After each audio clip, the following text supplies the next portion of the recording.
road game. And yes, hapon na po mga kababayan, at papunta tayo ng Marilake para sa isang quick camping. Pero hindi na siya camping.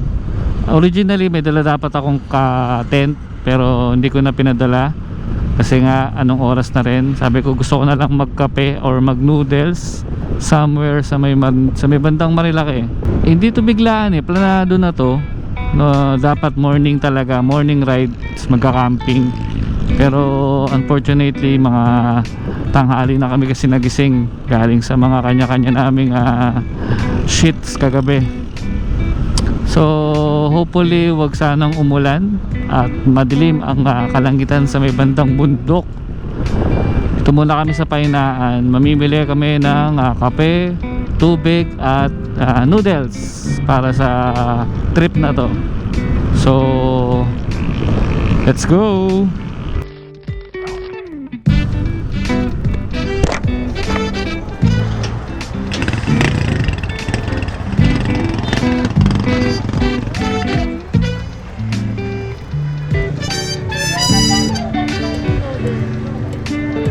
Ganito po. Wala kang discount. Kopi ko black. Ito kuya. Kopi ko black. May isa tayong problema. Walang kutsara. Nakalimutan ko.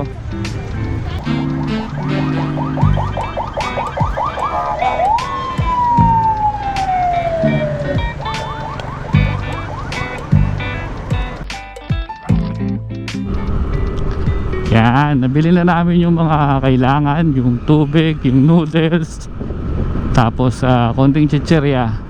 Isa na lang ang problema ko, wala kaming kutsara. So sana may mahiraman doon, may magpahiram. Kulang-kulang na naman yung dala ko pang camping na to.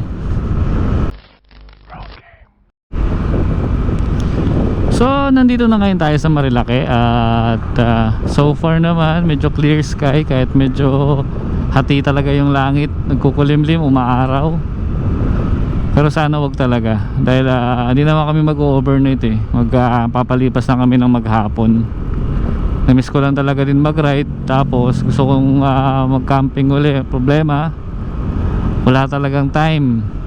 Kaya hayaan nyo muna akong sulitin tong maikling oras na to sa gantong klase ng content or gala.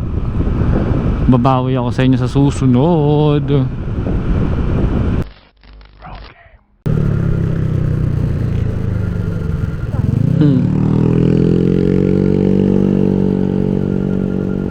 So nakaliko na kami dito sa Treasure Mountain. Tapos hanapin na lang natin yung viewscape. Medyo hindi na-elaborate dun sa vlog na pinanood ko kung saan siyang part, pero dito lang naman daw yun banda. Yun kapag nabasa yung lupa, ako po, ang hirap nito.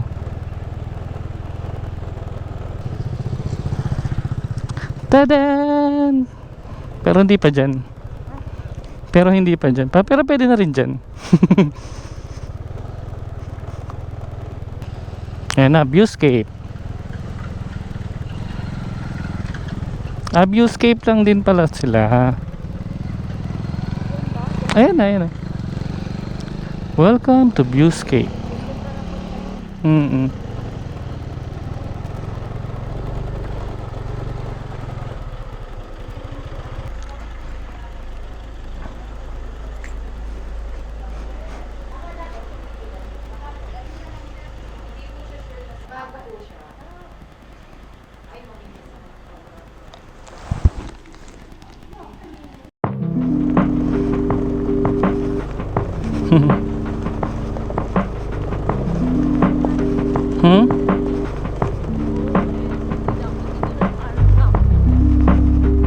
Oh, debong.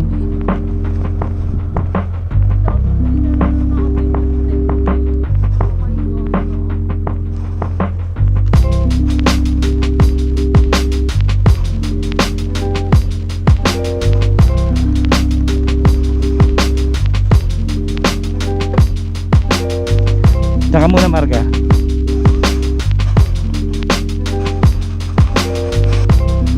Ganda oh. Woohoo! So dito na kami sa viewscape. Bali, ano lang kami, day tour, 2 hours. Kasi late na kami nag-decide. Dito na lang.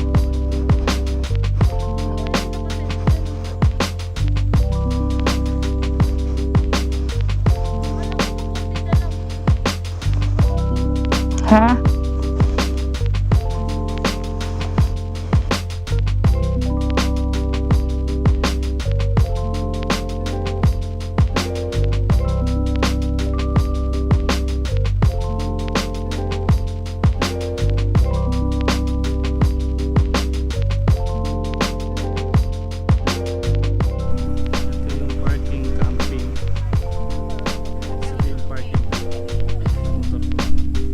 Ayan na si Marga.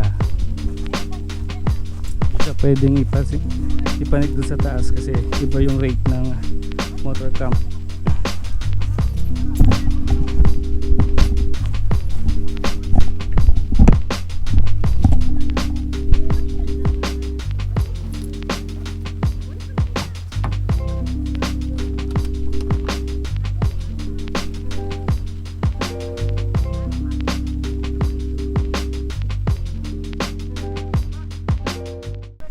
Kung kailangan mo talaga ng escape from the traffic, burnout or something na nakaka-stress sa Manila, dito ka pumunta. Yun know. Doon pa yung Treasure Mountain. Ito buka na lang 'to pagpasok nyo dun sa sa nalilikuan. Pero dito pa lang okay na eh. Malamig na yung hangin. Punta tayo dun mamaya. Pero bago lahat, magkakape muna ako.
medyo nakakabitin yung experience dito, pero sobrang solid naman kung makikita nyo yung lugar. Babalik ako dito, mag-overnight camping kami ni Honey. So yun lang, maraming salamat. Yun.